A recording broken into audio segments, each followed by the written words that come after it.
Aujourd'hui, on va parler d'un magnifique passage de Sourate Ali Imran où Allah décrit les pieux, donne leurs caractéristiques et leur promet le paradis. Allah commence en disant « Concourez au pardon de votre Seigneur et à un jardin large comme les cieux et la terre, préparé pour les pieux. » Puis il commence leur description en disant « Ceux qui dépensent dans l'aisance et dans l'adversité, qui dominent leur rage et qui pardonnent à autrui, car Allah aime les bienfaisants. » Donc il y a 3 caractéristiques. Premièrement, ils dépensent dans l'aisance et dans l'adversité. Donc leurs bonnes actions ne sont pas impactées par les circonstances extérieures et ils savent que leur subsistance vient d'Allah. Deuxièmement, ils dominent leur rage.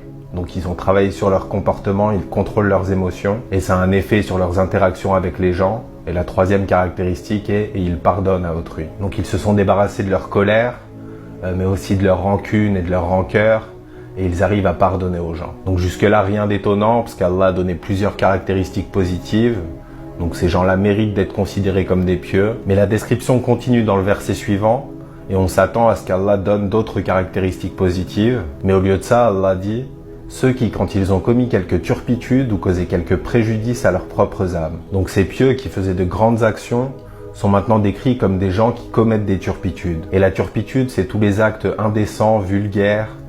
Donc ça ne se limite pas à la fornication, même si ça en fait partie. Et Allah dit « Quand ils ont commis quelques turpitudes », et il ne dit pas s'ils ont commis quelques turpitudes. Et l'utilisation du mot quand implique que ça arrivera fatalement. Parce que si tu dis quand je partirai en vacances, ça implique que ça arrivera tôt ou tard.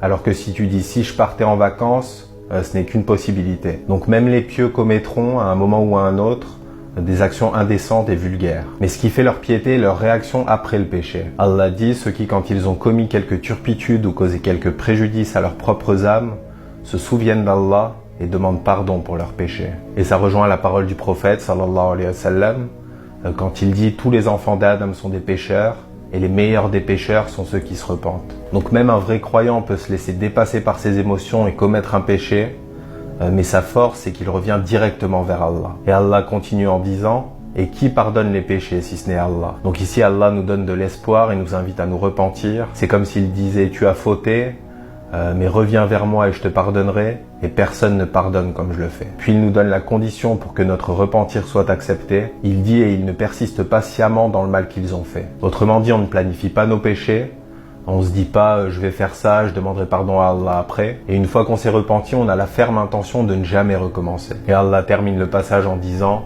ceux-là ont pour récompense le pardon de leur Seigneur, ainsi que les jardins sous lesquels coulent les ruisseaux, pour y demeurer éternellement.